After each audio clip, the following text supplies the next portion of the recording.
Quick little update from the Trump campaign. Mr. Trump is very, very committed to Georgia. Right after the primary, we kept yelling at him, saying, hey, look, we need more resources here in Georgia. We've seen a couple of polls that don't look too healthy for us.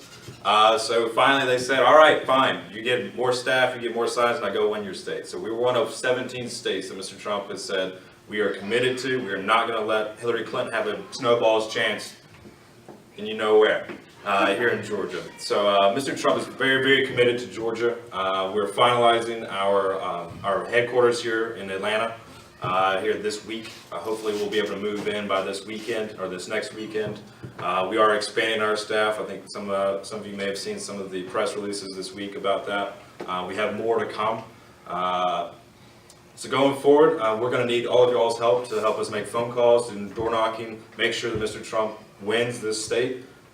It is very, very important to remember that the Supreme Court is on the line. If we do not get a conservative in the White House, the rest of our lives, my life, my kids' life will be affected by the Supreme Court. We've got up to 5 different Supreme Court justices that were up for grabs in the next 4 to 8 years. So it's very, very important to folks. Some folks are still not on board, and I encourage everyone, look, you know, Mr. Trump may say 1 or 2 things that you may not like. My grandfather called me last week and said there was something Mr. Trump said he didn't like. And I said, sir, I love you to death, Grandpa, but look, everything that comes out of Hillary Clinton's mouth, I completely disagree with.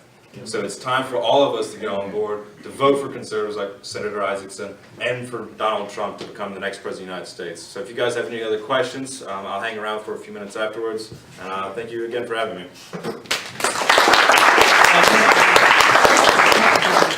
And Ron and